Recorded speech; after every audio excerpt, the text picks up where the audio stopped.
მიხეილ სააკაშვილისთვის ბრალის წარდგენა სპეციალური განცხადებით გამოეხმაურნენ ევროკავშირის ლიდერები, მაგრამ განსაკუთრებული მაინც უნგრეთის პრემიერ-მინისტრის გამოსვლა იყო. ბრალდებული ექს-პრეზიდენტი სწორედ მისი სტუმარია და სააკაშვილმაც პირველი სატელევიზიო კომენტარი ბრალდებაზე სწორედ უნგრეთში გააკეთა.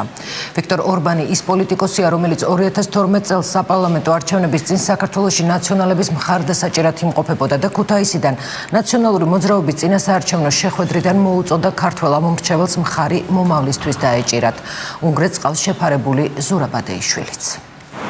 ამერიკის სახელმწიფო დეპარტამენტის შემდეგ მიხეილ სააკაშვილისთვის ბრალის წარდგენას ევროკავშირის უმაღლესი წარმომადგენელი და გაფართოებისა და ევროპის სამეზობლო პოლიტიკის ევროკომისარი ერთობლივი განცხადებით ეხმაურებიან. კეტრინ ეშტონი და შტეფან ფულე წერილობით განცხადებაში სააკაშვილისთვის ბრალის წარდგენასთან დაკავშირებით შეშფოთებას გამოთქვამენ. ისინი ქართველ პოლიტიკოსებს მოუწოდებენ თავი დააღწიონ წარსულში არსებულ კონფლიქტებს. ძირითადი ყურადღება კი ქვეყნის მომავლისკენ მიმართონ.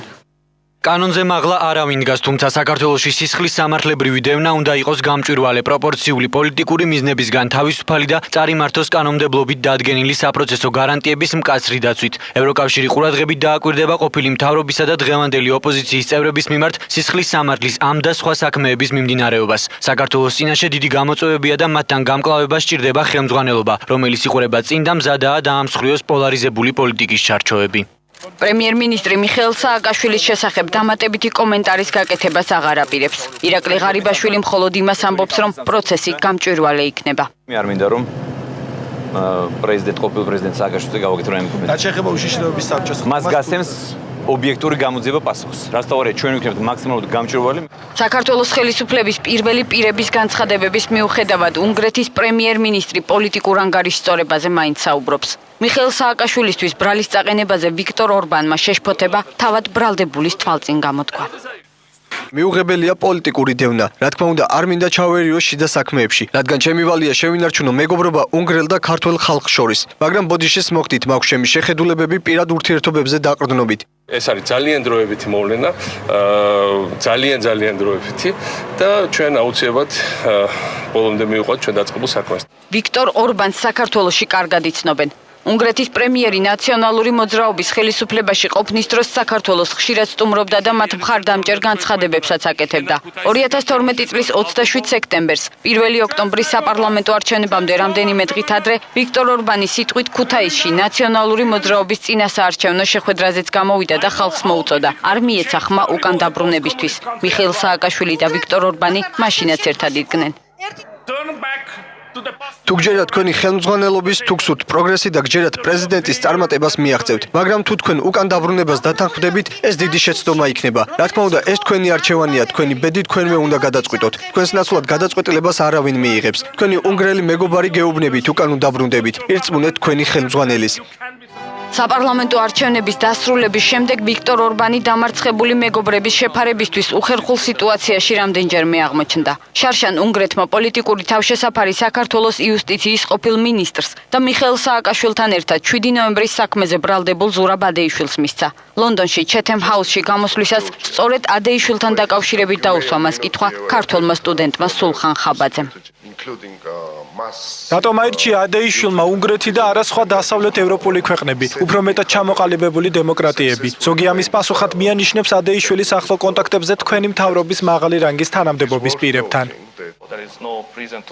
პოლიტიკა ხელოვნებაა და ზოგჯერ მას ხელოვნების დარგადაც განიხილავენ. რაც შეეხება თქვენს მიერ მოწოდებული ინფორმაციას, რაც ახლა მოვისმინეთ, მინდა გითხრათ, რომ ჩვენ საუკეთესო ორმხრივი ურთიერთობები გვაქვს საქართველოს მოქმედ ხელისუფლებასთან. ზურაბ ადეიშვილისთვის პოლიტიკური თავშესაფრის მიცემის შემდეგ გაჩნდა მოსაზრება, რომ შესაძლოა მართლმსაჯულებისთვის თავის ასარიდებლად უნგრეთში პოლიტიკური თავშესაფარი მიიღოს მიხეილ სააკაშვილმაც. ყოფილი პრეზიდენტი ამბობს, რომ მას თავშესაფარი არ სჭირდება. ხელისუფლება კი მოვლენების ამ სცენარით განვითარებას არ გამორიცხავს. რა შემჭირდება მე პოლიტიკურ თავშესაფარს? ხო ხედავთ, რომ ყველა ქვეყანაში დიდი სიამოვნებით მიიღება. ვიცოდით, რომ იქ იქნებოდა, სადაც ადეიშვილს მიცეს თავშესაფარი, ესეთი გარანტირებული მეგობარი ყავს ორბანის სახით. უნგრეთის პრემიერ-მინისტრი არის მისი პირადი მეგობარი, ძალიან ბევრი რამ აქვს ერთად გაკეთებული და ძალიან ბევრ რამეში ერთად ედებათ ბრალი, მაგრამ ეგ უკვე სხვა საქმე არის. მიხეილ სააკაშვილი ნელ-ნელა პოლიტიკური ფიგურიდან გადადის ბრალდებულის ფუნქციაში.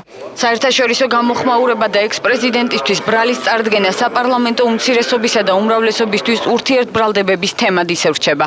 მართულ კოალიციაში ამბობენ, რომ მათი გამარჯვებით საქართველოში სააკაშვილთან ერთად პუტინის პოლიტიკა დასრულდა. სააკაშვილის გუნდის წევრები კი ხელისუფლებას ისევ რუსული ინტერესების გატარებაში ადანაშაულებენ. როცა დასავლური პრესა უწოდებს მთავრობის საქციელს სამარცხვინოს, ამ დროს რუსული პრესა, როგორც ისეთი ოდიოზური პროპაგანდისტული გამოცემები, როგორც არის იზვესტია თუ მოსკოვსკი კომსომოლეცი და ასე შემდეგ, ზარზეიმი არის მათ გვერდებზე და ფურცლებზე გამართული და ხოტბას ასხამენ ბიძინა ივანიშვილს. არადეკვატურია ეს ადამიანი და დარჩა ასეთ ხივეთს.